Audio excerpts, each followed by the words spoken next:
आप सभी का रेलवे की क्लास में बहुत बहुत स्वागत है। तो आज का हमारा मॉक टेस्ट नंबर 10वां है और पहला स्क्रीन पर आपको प्रश्न नज़र आ रहा है। और देखिए अभी क्या पूछ रहा है, कह रहा कि कालीबंगा का उत्खनन कार्य कितने स्तर पर किया गया। तो देखिए यह टोटल आपके 5 स्तरों पर किया गया था। अब बात करें जिसमें प्रथम और द्वितीय यानी आपका पहला और दूसरा जो स्तर था उसमें आपको सिंधु सभ्यता से प्राचीन एवं तीसरा चौथा एवं पाँचवा सिंधु स्तर से सभ्यता के समकालीन माना जाता है।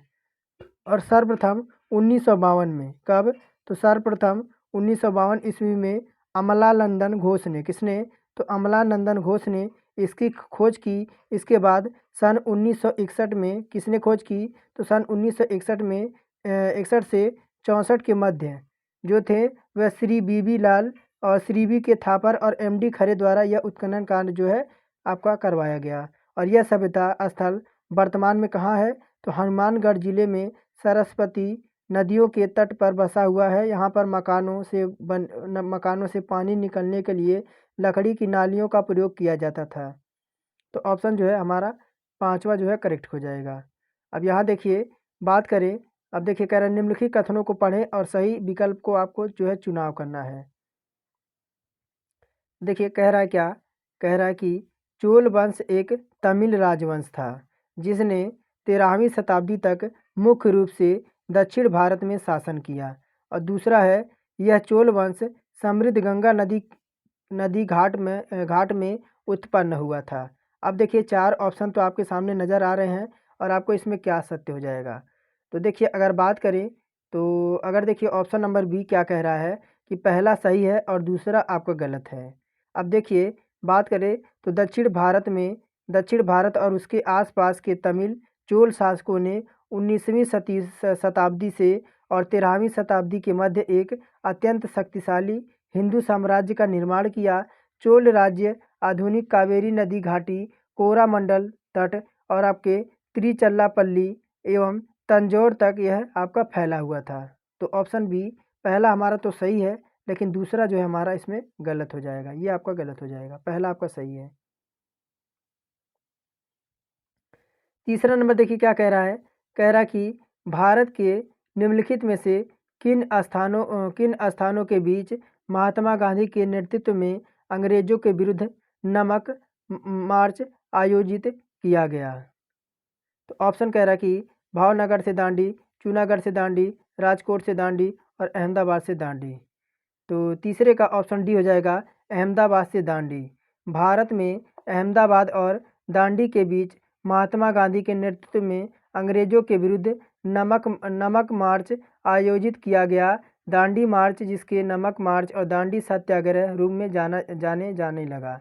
अब बात करें तो 1930 में कब, तो 1930 में जो है महात्मा गांधी के द्वारा अंग्रेजों सरकार के द्वारा नमक पर कर लगाने के विरुद्ध किया गया और यह सविनय कानून तोड़ने का कार्यक्रम था। यह ऐतिहासिक सत्याग्रह कार्यक्रम गांधी जी द्वारा समेत 87 लोगों के द्वारा अहमदाबाद यानी साबरमती आश्रम से आपके समुद्र तटीय गांव 1930 को सांकेतिक नमक बनाकर नमक कानून जो है तोड़ा गया था। तो ऑप्शन हम डी विकल्प करेक्ट कर देंगे। कह रहा कि विरुद्ध जो आपका अंग्रेजों के विरुद्ध नमक मार्च आयोजित किया गया था कहाँ पर, तो अहमदाबाद से दांडी तक है। अब चौथा नंबर कह रहा है कि निम्नलिखित में से कौन सी नदी यमुना नदी की सहायक नदी नहीं है। तो केन है, बेतवा है, चंबल है और आपकी कल्याणी है। तो चौथे की बात करें विकल्प हमारा डी हो जाएगा, कल्याणी हो जाएगा। यमुना गंगा नदी की सबसे बड़ी सहायक नदी है क्योंकि चंबल, सिंध, बेतवा, केन इसकी सहायक नदियां हैं, लेकिन कल्याणी यमुना नदी की सहायक नदी नहीं है। तो ऑप्शन डी हमारा इसमें करेक्ट हो जाएगा। और पांचवा कह रहा है कि निम्नलिखित में से कौन सी मृदा कपास की खेती के लिए उपयुक्त है। तो लेटेराइट मृदा, जलोढ़ मृदा, काली मिट्टी और आपकी लाल मिट्टी। तो 5 का ऑप्शन नंबर आपका सी हो जाएगा, काली मिट्टी। कपास की खेती के लिए काली मिट्टी आपकी सर्वाधिक क्या होती है, सर्वाधिक आपकी उपयुक्त होती है। यह मिट्टी महाराष्ट्र में प्रचुर मात्रा में आपकी पाई जाती है। कपास की खेती खरीफ के मौसम में की जाती है। खरीफ का मौसम का मतलब जिसमें आपका चावल जैसे आपका धान उगाया जाता है उसी को आपका खरीफ की फसल कहते हैं। अब यहाँ देखिए कह रहा भारत और श्रीलंका को कौन सा जल डमरू मध्य जो है खाड़ी अलग करता है। तो मन्नार की खाड़ी, अकाब की खाड़ी, मैक्सिको की खाड़ी और पाक जल डमरू मध्य। तो 6 का ऑप्शन डी हमारा करेक्ट हो जाएगा, पाक जल डमरू मध्य। भारत एवं श्रीलंका को पाक जल डमरू मध्य अलग करता है। भारत एवं श्रीलंका के बीच मन्नार की खाड़ी भी स्थित है। अकाबा की खाड़ी लाल सागर के उत्तरी भाग में सिनाई प्रायद्वीप पर पूर्व और अरबी आपके मुख्य भूमि से पश्चिम में स्थित एक बड़ी खाड़ी है। मैक्सिको की खाड़ी पश्चिमी अटलांटिक महासागर का एक यह समुद्र है। ऑप्शन डी करेक्ट हो जाएगा। आगे देखिए 7वां नंबर, कह रहा निम्नलिखित कथनों में से कौन सा कथन मौलिक कर्तव्यों के अध्याय में वर्णित है।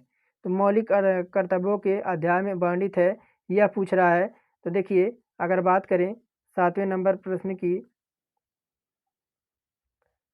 तो देखिए आपका कह रहा है क्या, देखिए 7वां नंबर है, कह रहा है कि भारत की प्रभुता और एकता और अखंडता की रक्षा करें और उसे आपके अक्षुण्ण रखें, संविधान का पालन करना और हमारी सामाजिक संस्कृति की गौरवशाली परंपरा का महत्व समझे और उसका आपका परिरक्षण करें। और डी कह रहा है कि स्वतंत्रता सेनानियों के आदेश का पालन करना और उसका प्रचार करना। तो देखिए अगर बात करें तो ऑप्शन 7वें का डी हो जाएगा। क्या हो जाएगा? 7वें का डी हो जाएगा कि स्वतंत्रता सेनानियों के संदेश का पालन करना और उसका प्रचार प्रसार करना। यह मौलिक कर्तव्यों का अध्याय में आपका वर्णित नहीं है। क्या है?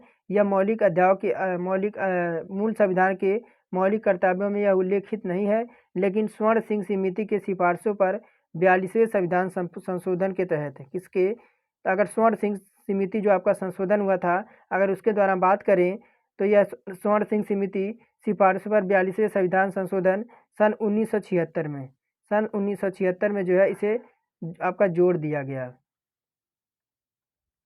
कह रहा भारतीय हरित क्रांति की शुरुआत किस विश्वविद्यालय से हुई थी।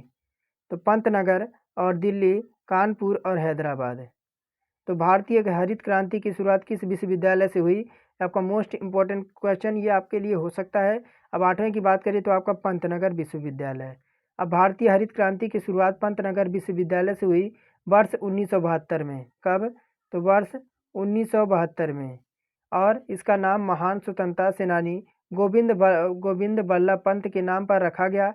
गोविंद बल्लभ पंत कृषि एवं प्रौद्योगिकी विश्वविद्यालय का कर दिया गया और यह विश्वविद्यालय उत्तराखंड के उधम सिंह नगर जिले के उत्तराखंड के उधम सिंह नगर जिले के पंतनगर में यह विश्वविद्यालय भारत में हरित क्रांति के अग्रदूत के रूप में जाना जाता है।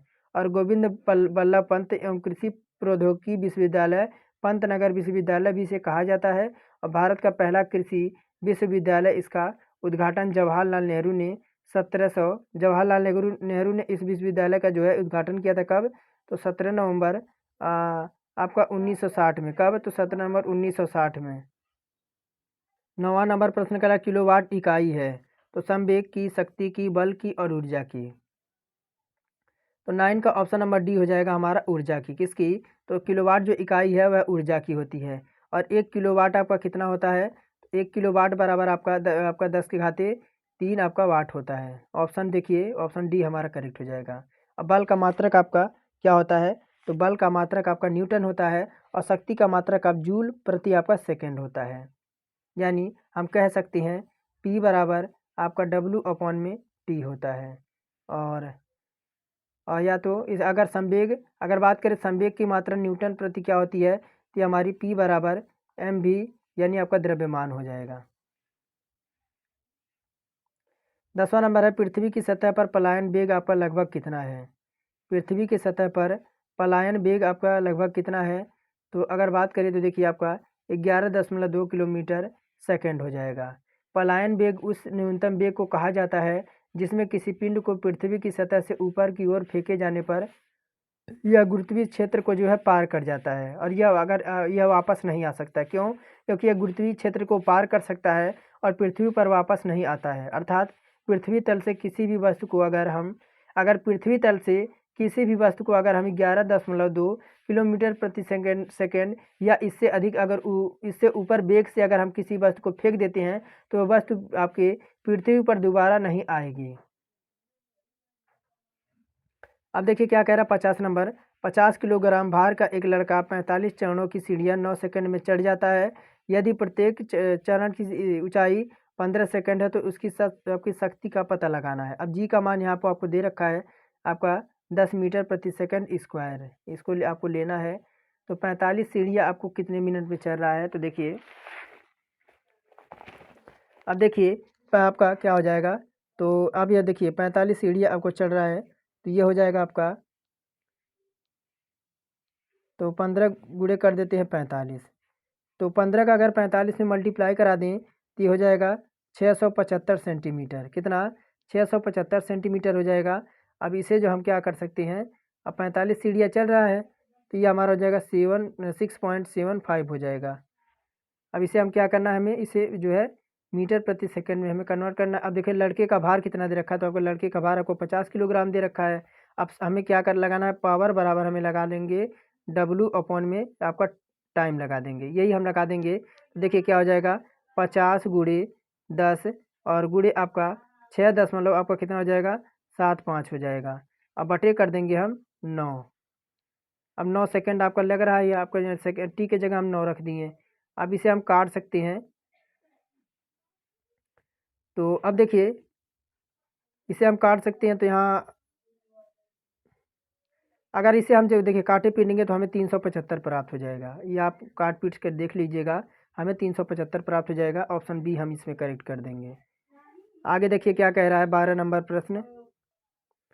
अब 12 नंबर देखिए प्रश्न कह रहा है, क्या कह रहा है, निम्नलिखित में से कौन सा नियम वह है कि ब्रह्मांड में स्थित प्रत्येक वस्तु प्रत्येक दूसरी वस्तु को एक बल से जो है आकर्षित करती है, जो उनके द्रव्यमानों के गुणनफल के समानुपाती और उनके बीच के दूरी के वर्ग के व्युत्क्रमानुपाती होता है। तो कह रहा सार्वत्रिक गुरुत्वाकर्षण नियम, न्यूटन का गति का तीसरा नियम, केपलर का नियम और न्यूटन की गति का पहला नियम। अब यह जो परिभाषा है यह किस नियम से संबंधित है, तो बात करें तो ये जो आपको ऑप्शन नंबर ए हो जाएगा, यह हो जाएगा आपका सार्वत्रिक गुरुत्वाकर्षण का नियम है। अब इस नियम के अनुसार ब्रह्मांड में स्थित प्रत्येक वस्तु जो होती है वह दूसरी वस्तु को एक दूसरे की ओर आकर्षित करती है और उनके द्रव्यमान के गुणनफल के समानुपाती होती है और उनके बीच के दूरी के वर्ग के व्युत्क्रमानुपाती होती है। अब यहाँ हम F बराबर क्या कह सकते हैं, F बराबर GM1, यह मैंने आपको कितनी बार भी बहुत बार मैंने आपको बताया है, और आपका हो जाएगा R² हो जाएगा। अब आगे देखिए 13 नंबर प्रश्न कह रहा कि 12 वोल्ट विभवांतर वाले दो बिंदुओं के बीच एक 2 कूलाम आवेश का स्थानांतरित करने में किया गया कार्य कितना होगा। अब देखिए अगर बात करें तो आपका न्यूमेरिकल का प्रश्न है।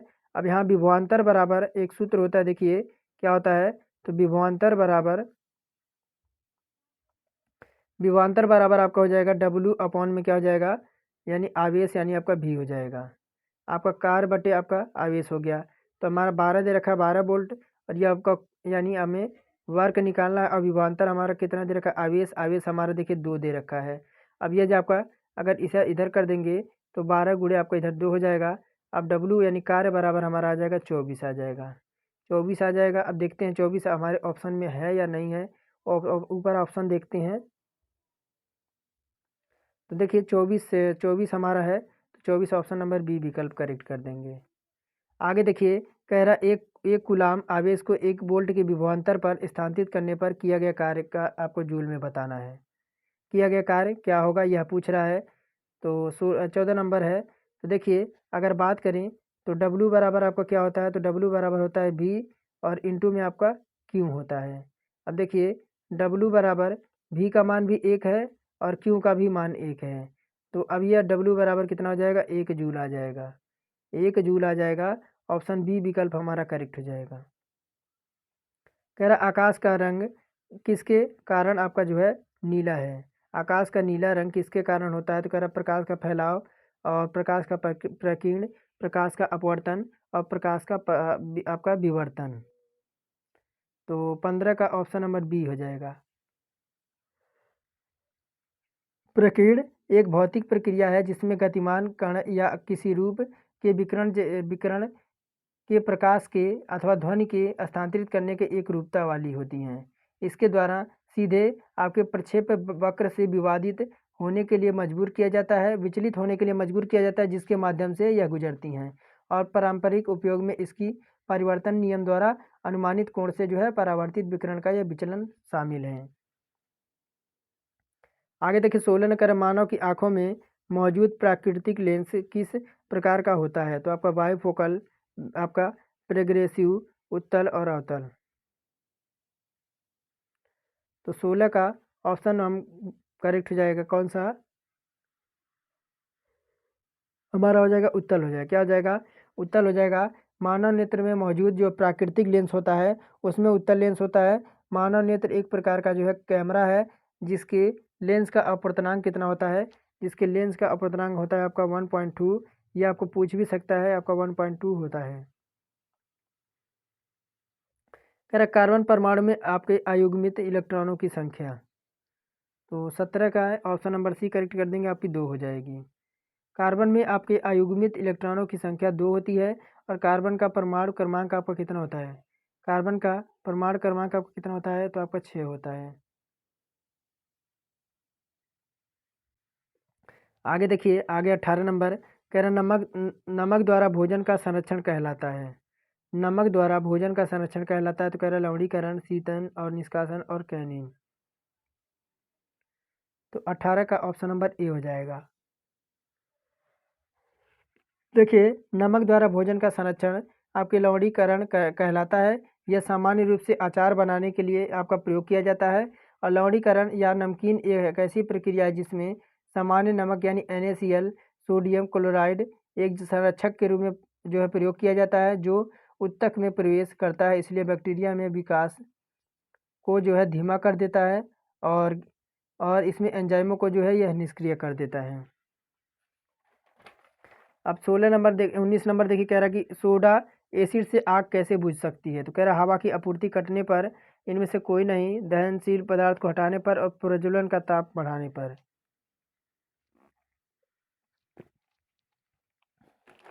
तो सोडा एसिड से आग कैसे बुझ जा सकती है? तो ये देखिए आपका, देखिए हवा की जो है, अब हवा की आपूर्ति अगर काट दें तो जो है आपकी सोडा एसिड से आग जो है बुझ सकती है।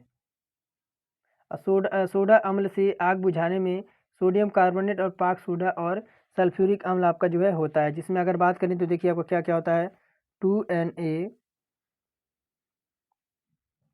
2Na HCO और 3 और प्लस H2SO4।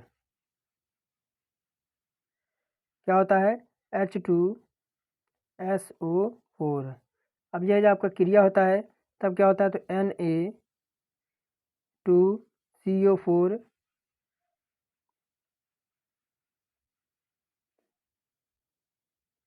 Na2CO4 और क्या होता है? प्लस आपका 2H2O और प्लस आपका 2CO2, ये आपका जो है हो जाता है। अब आगे देखिए 20 नंबर क्या कह रहा है? कह रहा कि कैटायन द्वारा रखने वाला आवेश है ऋणात्मक, धनात्मक और ऋणात्मक और धनात्मक। डी कह रहा है इनमें से कोई नहीं। ये आपका हो जाएगा क्या? तो धनात्मक हो जाएगा। देखिए, कैटायन द्वारा रखने वाले आवेश आपके धनात्मक होते हैं। कैटायन एक आयन है जो धनात्मक आवेश रखता है, जिससे वह लवण के विद्युत अपघटन के द्वारा कैथोड में आपका परिवर्तित कर देता है। आगे देखिए, कह रहा है कि ग्लिसरॉल को डैश डैश के साथ मिलाने पर आपका लिपिड बनता है। तो कह रहा कि आपका अल्कोसैकराइड और आपका वसीय अम्ल और डेकोसाइल अम्ल और आपका पेटाइड दे रखा है। तो आपका देखिए 21 नंबर प्रश्न का, 21 का ऑप्शन नंबर बी हो जाएगा आपका वसीय अम्ल हो जाएगा। क्या हो जाएगा? वसीय अम्ल हो जाएगा। देखिए, अगर बात करें ग्लिसरॉल को वसीय अम्ल के साथ निकालने पर एसिड जो है क्या होता है? तो इससे लिपिड बनता है जो दो समान या भिन्न मैनोसैकराइड के डिजाइन से आपका क्या होता है? तो डाइसैकराइड बनता है। कह रहा है निम्नलिखित में से कौन सा एक कीटनाशक है? तो अगर बात करें 22 नंबर में, तो आपका DDT, कौन सा? DDT। ऑप्शन नंबर बी हो जाएगा आपका, DDT हो जाएगा।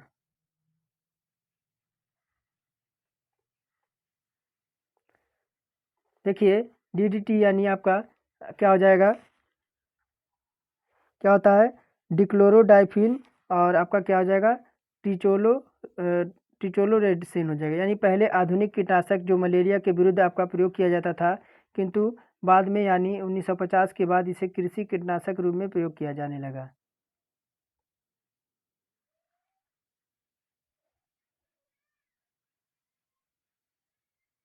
आगे देखिए क्या कह रहा है, पहली बार क्षार धातु निम्नलिखित में से कौन सी है? तो क्षार धातु सबसे पहली कौन सी है? तो आपकी लिथियम हो जाएगी। देखिए क्या होगा, तो 23 नंबर की बात करें, पहली क्षार धातु लिथियम है। सोडियम, पोटेशियम, आपका रूबिडियम, सीजियम और फ्रांसीसी अन्य क्षार धातु हैं, और ये सभी क्षार धातुएं जो है आपके आवर्त सारणी के एस ब्लॉक में स्थित हैं। सभी मुलायम, चमकदार तथा मानक ताप और दाब पर अति क्रियाशील होता है। आगे देखिए 24 नंबर क्या कह रहा है, कह रहा कि अब बात करें, देखिए आपका सोडियम, मैग्नीशियम, एल्युमिनियम और SiP और आपका क्लोरीन और आपका आर्गन दे रखा है, आधुनिक आवर्त सारणी के डैश डैश आवर्त से आपका संबंधित है। तो यानी यह आपके जो है आवर्त सारणी के कहाँ किस समूह से आपके यह जो है आपके संबंधित है? तो देखिए ऑप्शन नंबर ए आपके तृतीय में। तो देखिए वर्तमान में कुल आपके 7 आवर्त और 18 समूह हैं। कितने? तो 7 आवर्त आपके वर्तमान में है, और क्या है आपके 18 समूह हैं। क्या है? 18 समूह हैं।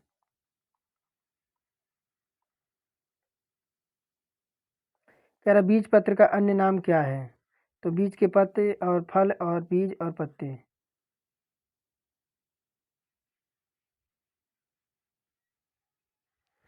तो 26 का ऑप्शन नंबर देखिए,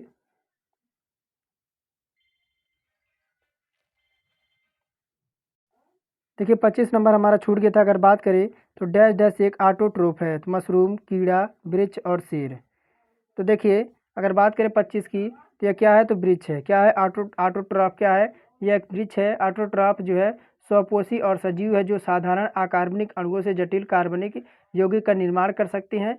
इसे इस कार्य के लिए आवश्यक ऊर्जा के लिए वह प्रकाश और रासायनिक ऊर्जा का उपयोग करते हैं। आगे देखिए कह रहा है 26 नंबर, बीज पत्र का अन्य नाम क्या है? तो बीज के पत्ते, फल, बीज और पत्ते। तो 26 का ऑप्शन नंबर ए हो जाएगा, या बीज के पत्ते हो जाएंगे। बीज के अन्य नाम जैसे बीज के पत्ते हैं, बीज पत्र बहुत से पौधे के बीज का एक महत्वपूर्ण भाग होता है। बीज के अंकुरण होने पर यह बीज पत्र विकसित होकर पौधे के पहले पत्तों का रूप धारण करते हैं, और वनस्पति शास्त्र में फूलदार पौधों का वर्गीकरण बीज में मौजूद बीज पत्रों का संख्या के आधार पर ही किया जाता है।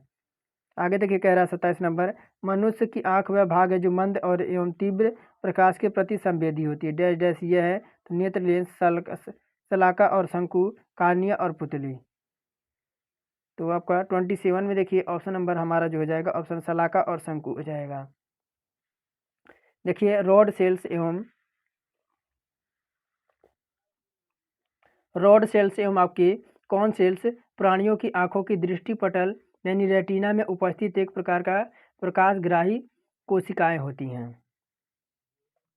आगे देखिए 28 नंबर, कह रहा नर हार्मोन है, तो टेस्टोस्टेरोन, प्रोजो क्या हो जाए, प्रोजेस्टेरॉन, कार्पस ल्यूटियम और आपके ग्रेनोडोटिपिन दे रखा है। तो नर हार्मोन क्या है? तो आपका हो जाएगा टेस्टोस्टेरोन हो जाएगा। टेस्टोस्टेरोन नर हार्मोन होता है, जो पुरुषों के शरीर में बनने वाले सेक्स हार्मोन को टेस्टोस्टेरोन कहा जाता है। यह हार्मोन सेक्स ड्राइव को बढ़ाने का काम करता है। टेस्टोस्टेरोन की कमी से शरीर में कई तरह के बदलाव आने लगते हैं, और प्रोजेस्टेरॉन हार्मोन महिलाओं में होता है, जिसकी कमी से बांझपन का रोग जो है हो जाता है। अब यहाँ देखिए 29 नंबर कह रहा है कि विश्व स्वास्थ्य संगठन यानी WTO में कितने सदस्य हैं? ये टोटल इसमें जो आपके हैं 164 सदस्य हैं। अब यह जो विश्व के व्यापार के लिए नियम बनाता है, इसकी स्थापना कब हुई थी? तो इसकी स्थापना आपका 1994 में हुई थी, और यह द्वितीय विश्व युद्ध के बाद बनाए गए गैट के स्थान पर किया गया था। आगे देखिए, कह रहा भारत के नेशनल एकेडमी ऑफ लेटर्स साहित्य अकादमी का स्थापना किस वर्ष की गई थी? तो ये आपकी की गई थी 1954 में। भारत के नेशनल एकेडमी ऑफ लेटर्स साहित्य अकादमी की स्थापना 1944 में की गई थी। इस संस्था का उद्देश्य साहित्य को प्रोत्साहित करना और साहित्य गतिविधियों में समन्वय स्थापित करना था। इसका मुख्यालय नई दिल्ली में स्थित है। साहित्य अकादमी द्वारा विभिन्न भारतीय भाषाओं को साहित्यकार को उनके उत्कृष्ट योगदान के लिए प्रतिवर्ष साहित्य अकादमी पुरस्कार दिया जाता है। तो ऑप्शन डी हमारा करेक्ट हो जाएगा। तो आज के लिए फ़िलहाल इतना ही। और इसमें हमने क्या देखा, तो हमने जीके देखा और साइंस देखा। और कल की क्लास में हम करेंगे रीजनिंग और उसके बाद साथ में हम मैथ सॉल्व करेंगे।